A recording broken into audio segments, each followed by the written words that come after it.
Et bien voilà, bonjour à tous les amis, et donc on se retrouve pour une nouvelle vidéo, une vidéo pour parler donc de l'Euro 2024 qui arrive bientôt, donc de cette compétition qui va se dérouler du 14 juin au, je pense, le 13 juillet si je ne me trompe pas. Donc ça va se dérouler jusqu'au 14 juillet même, donc du 14 juin au 14 juillet en Allemagne. Donc c'est l'Euro 2024. Et dans cette vidéo, eh ben, on va essayer de voir, je vais vous montrer, présenter quatre favoris qui, à mes yeux, ce sont les grands favoris pour remporter l'Euro. Alors, à travers cette vidéo, je vous ferai une présentation des quatre équipes respectives, historiquement, un petit peu d'histoire sur leur compétition, leur palmarès. Ensuite, on verra la dynamique de ces équipes, comment, c'était quoi les matchs de la saison, les résultats, les matchs nuls, les défaites, les victoires.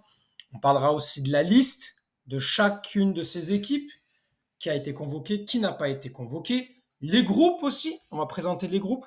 Donc voilà un petit peu cette vidéo, de quoi elle va parler. Alors, et je vous donnerai bien sûr le joueur phare, le joueur, le facteur X, parce qu'il faut prendre en considération aussi que cette Coupe d'Europe, à l'instar de la Copa América, sont des compétitions qui vont peut-être permettre à certains joueurs de remporter le ballon d'or. Je ferai d'ailleurs une vidéo sur le ballon d'or à la fin des deux tournois quand ils se termineront pour que je puisse vous donner mon favori qui gagnera le ballon d'or. Et donc voilà. Donc on va commencer. Alors l'Euro commence comme on a dit le 14 juin. Je vous fais une petite présentation des groupes. Le groupe A, l'Allemagne, l'Écosse, la Hongrie, la Suisse. Le groupe B, l'Espagne, la Croatie, l'Italie, l'Albanie. C'est un groupe quand même qui est très très difficile avec quand même trois grosses équipes, l'Espagne, Croatie, l'Italie. Le C, Slovénie, Danemark, Serbie, Angleterre. On reviendra sur ce groupe-là. Le D, la Pologne, les Pays-Bas, l'Autriche, puis la France. Le groupe E, la Belgique, la Slovaquie, la Roumanie et l'Ukraine. Et enfin, le groupe F, la Turquie, la Géorgie, le Portugal et la République tchèque. Alors, on va revenir donc sur les quatre équipes. On va commencer par la première équipe, donc qui est l'équipe de France. Alors, l'équipe de France, voilà, son palmarès, alors, ils ont gagné deux Coupes d'Europe en 84 et puis en 2000. Donc, ils ont été récemment un finaliste de l'Euro. Lors de la dernière compétition, ils se sont fait éliminer par l'équipe de Suisse au penalty, alors qu'ils menaient 3 buts à 1, et il y a eu cette remontée spectaculaire. Et puis cette défaite au centre de tir au but a été marquée par le raté de Kylian Mbappé au penalty.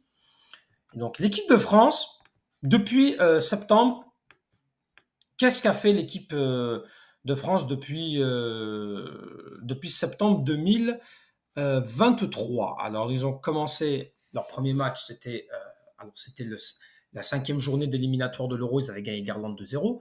Ils ont joué face à l'Allemagne, l'un des premiers couacs qui a quand même inquiété beaucoup les Françaises et les Français, avec une défaite 2 buts à 1 face à l'Allemagne. C'était d'ailleurs après que l'Allemagne, Hansi Flick avait été débarqué, et c'était, je pense, le premier match de Julian Nagelsmann, où c'était l'intérimaire. Ensuite, les Pays-Bas qu'ils ont joué donc en Néerlande, à Amsterdam, une victoire 2 buts à 1, une victoire 4 buts à 1 face à l'Écosse. Après, en novembre, bon, 14-0, l'une des plus larges victoires de l'équipe de France face à Gibraltar. Dernier match, alors l'équipe de France avait fait tourner face à la Grèce, donc c'est la dernière journée de qualification à l'Euro 2-2. Ensuite, il y a eu la trêve du mois de mars, où l'équipe de France a perdu donc face à l'Allemagne, en France, donc une deuxième défaite face à l'Allemagne, une victoire 3 buts à 2 face au Chili, où c'était pas vraiment très convaincant. Et récemment, au moment où je vous parle, ils ont joué le Luxembourg, et peut-être au moment où j'aurais publié cette vidéo, au moment où je vous parle, ils n'ont pas encore joué le Canada, mais ils vont probablement jouer le Canada lorsque la vidéo sera publiée. En tout cas, les deux matchs de préparation de l'équipe de France, c'est le Luxembourg et le Canada. Alors, dans la liste donc des joueurs qui vont être convoqués pour cette Coupe d'Europe, Mike Maignan, Brice Samba, Alphonse Areola. En défense centrale, Jonathan Klaus de l'Olympique de Marseille, Jules Koundé, Benjamin Pavard, Dayot Upamecano, Ibrahima Konaté, William Saliba, Théo Hernandez, Ferland Mendy. Lucas Hernandez était blessé suite à son match face à Dortmund, une blessure au genou qui fait qu'il est forfait. Au milieu de terrain, Adrien Rabiot, Aurélien Tchouameni, Eduardo Camavinga, Antoine Griezmann, Youssouf Fofana, Warren Zahir Emery et le retour de N'Golo Kanté, malgré qu'il joue à l'Etihad en Arabie Saoudite, ce qui fait que le milieu de terrain de l'équipe de France, en attaque, Olivier Giroud, Mbappé, Coman, Dembélé, Kolo Muani, Marcus Thuram et Bradley Barcola. Donc une liste à la Didier Deschamps, j'ai envie de vous dire. Pour moi, peut-être Alexandre Lacazette aurait mérité d'y être. Il a fait quand même une très bonne saison. Après, Marcus Thuram a été très bon aussi. La concurrence est très difficile. Moi, peut-être là où je ne comprends pas, c'est Kolo Muani. Pour moi, qui a fait une saison décevante avec le Paris Saint-Germain, en toute objectivité. Je ne comprends pas pourquoi il est là. Barcola le mérite, Thuram, bon. Sinon, dans l'ensemble, la liste est assez logique. Ils n'ont qu'un seul attaquant de pointe, c'est Olivier Giroud, qui est quand même du haut de ses 37 ans. Bon. En tout cas, ce qu'il faut savoir, c'est que l'équipe de France, elle est toujours imprévisible. C'est une équipe, voilà, on connaît la philosophie de Didier Deschamps. C'est on bétonne et on va avec la culture de la gagne. L'équipe de France, en tout cas, a toujours son va-tout à jouer. Ils ont quand même Kylian Mbappé qui est maintenant en forme, qui a quitté le Paris Saint-Germain. Je ferai une vidéo sur le départ de Mbappé au Real Madrid. Et on refera une rétroaction sur tout ce qui s'est passé dans ce feuilleton, cette belle telenovelas entre le Real Madrid, le Paris Saint-Germain, Nasser Al-Khelaifi et le Real Madrid. Donc, mais Mbappé est en forme et Mbappé, c'est le joueur phare, c'est le joueur favori, c'est la star de l'équipe de France. Il a fait une très bonne Coupe du Monde 2022 au Qatar, donc la France est quand même favori. On sait qu'elle peut être imprévisible, même si on la critique beaucoup dans le jeu, mais c'est une équipe qui peut vous surprendre.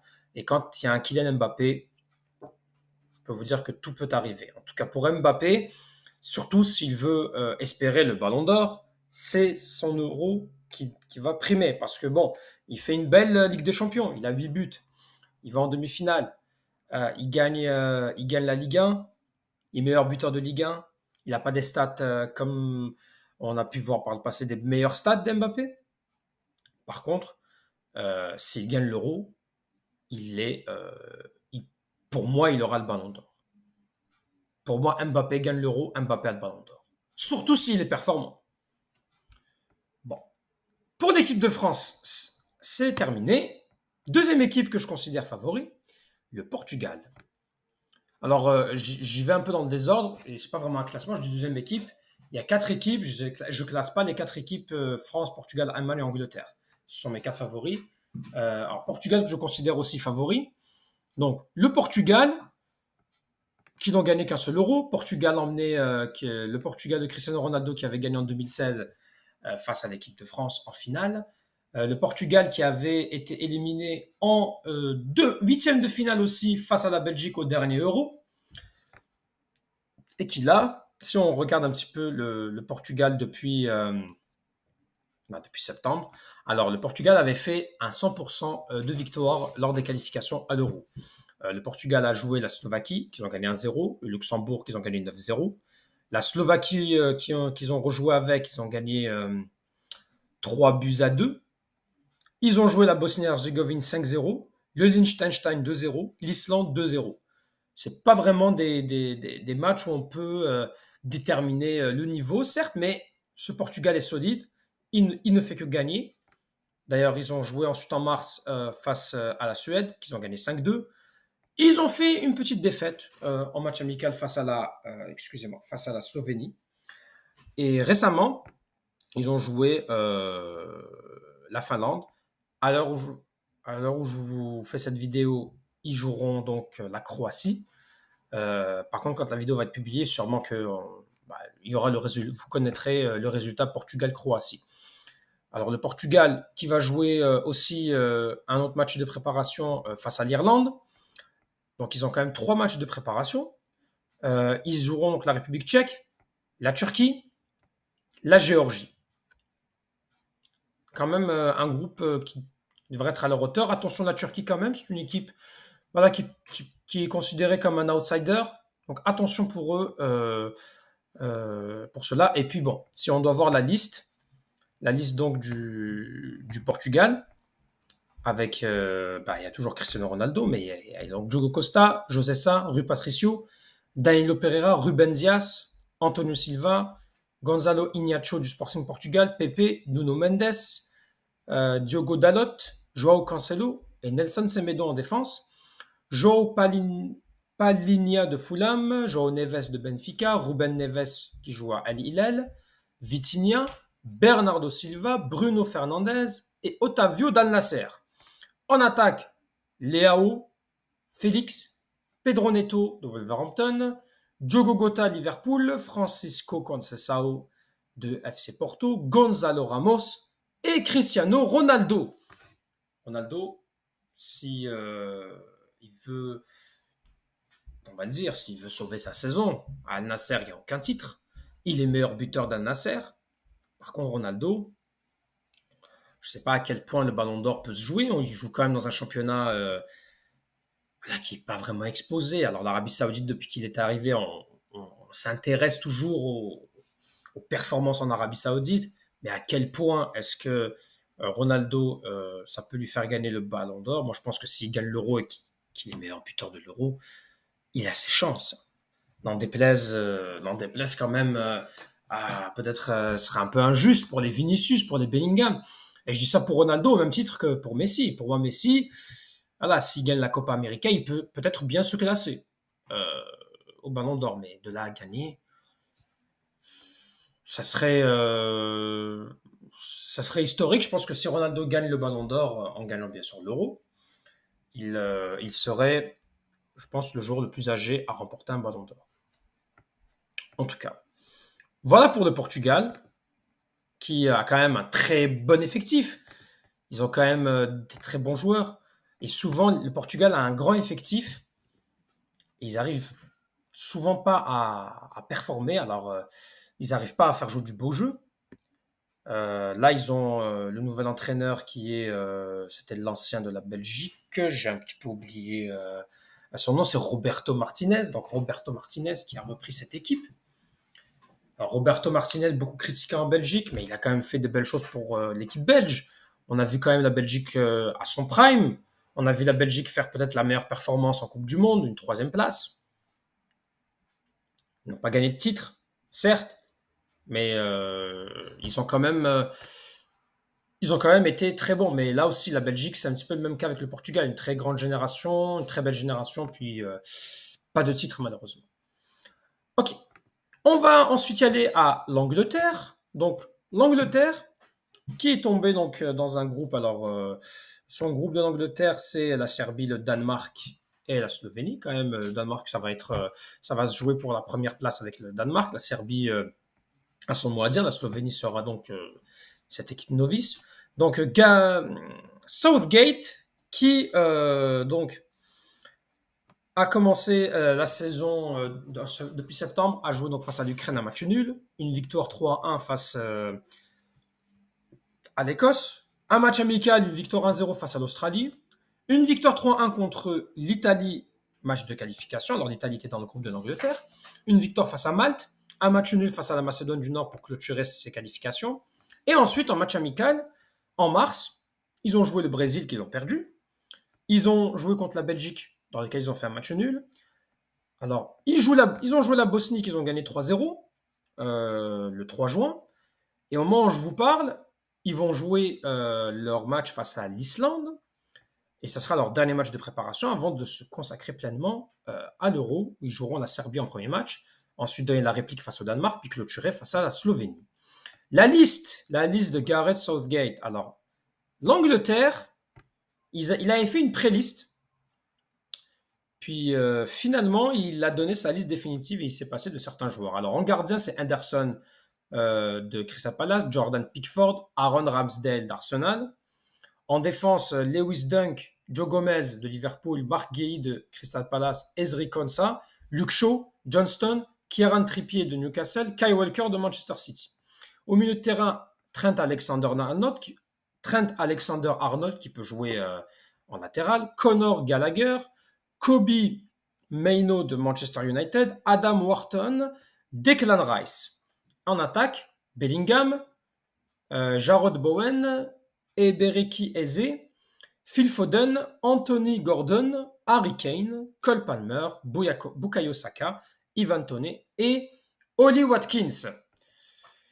Alors, dans cette liste, il s'est quand même passé de 2 joueurs et pas des moindres. Il n'y a pas Maguire, il n'y a pas Jack Grealish. Alors, Maguire, on parle qu'il est blessé. Jack Grealish, c'est vrai que c'est un match une saison très très moyenne pour lui. Harry Kane, s'il veut gagner un titre, c'est le moment pour lui. Bellingham, s'il veut confirmer sa belle saison, et sachant qu'il est actuellement le favori pour le Ballon d'Or avec Vinicius, si Bellingham gagne la Coupe d'Europe, il gagnerait le Ballon d'Or, sauf si Harry Kane est meilleur buteur en finale, fait une très bonne performance. Parce qu'Harry Kane, son problème, c'est les titres. Il n'a pas de titre avec le Bayern de Munich, une saison blanche. Il n'a toujours pas gagné de titre, Harry Kane. Donc Harry Kane, c'est ton moment. Si tu veux gagner quelque chose, si tu veux espérer un Ballon d'Or, il faut y aller. Et l'Angleterre, on rappelle qu'ils sont finalistes du dernier Euro, qui n'ont jamais gagné l'Euro.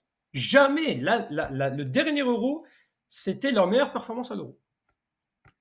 Ils ont perdu au penalty face à l'Italie.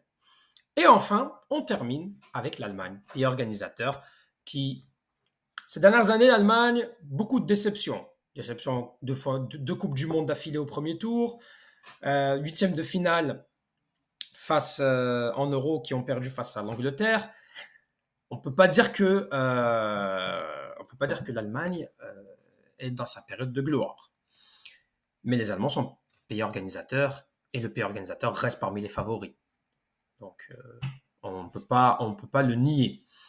Alors l'Allemagne qui va jouer donc son match d'ouverture face à l'Écosse, qui va donner la réplique à la Hongrie, puis ensuite la Suisse.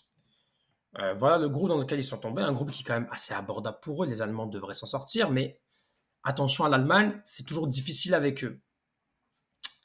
Les Allemands, depuis septembre,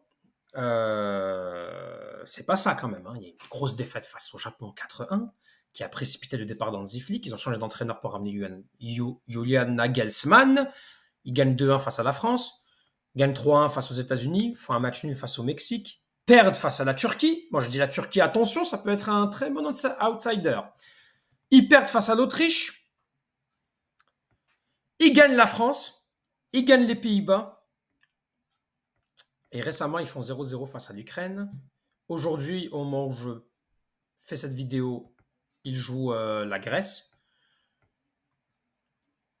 L'Allemagne, c'est compliqué pour eux. En ce moment, l'Allemagne, ils ont une crise majeure d'identité de jeu. Il manque beaucoup d'efficacité. On dirait qu'ils n'y arrivent pas. C'est de la possession stérile. Est-ce que Nagelsmann va pouvoir changer ça?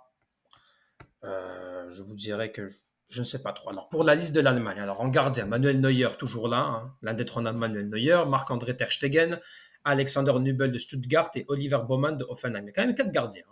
Les défenseurs, Joshua Kimmich du Bayern Munich, Benjamin Henrik de Leipzig, Jonathan Tah du Bayer Leverkusen, Robin Koch de l'Eintracht Francfort, Antonio Rüdiger du Real Madrid, Waldemar Anton de Stuttgart, David Raum, Maximilian Mittelstad de Stuttgart aussi, Nico Schlotterberg de Dortmund. Au milieu de terrain, Toni Kroos, ça va être la dernière compétition, Robert Hendrick, Pascal Gropp, Ilkay Gundogan, Florian Wirtz, Alexander Pavlovic du Bayern de Munich, Jamal Musiala, Chris Führich, Leroy Sané. En attaque, Füllkrug, Undav de Stuttgart, Kai Havertz d'Arsenal, Thomas Müller, Maximilian Bayer de Hoffenheim. Je ne sais pas quoi vous dire. Les Allemands doivent se rattraper. Si l'Allemagne veut rester une grande nation, il faut qu'ils nous montrent autre chose que ce qu'ils nous ont montré lors de ces dernières compétitions. Bon, ça a été déception sur déception. Donc voilà. N'hésitez pas à dire ce que vous avez pensé donc de cette vidéo. C'est quoi votre favori pour l'Euro? Mettez un commentaire, abonnez-vous, laissez un petit pouce pour le référencement. et on se retrouve bientôt. J'essaierai de commenter certains matchs de l'Euro, je ferai de mon mieux, mais en tout cas, je vous promets de vous tenir au courant sur l'actualité. Et voilà, merci.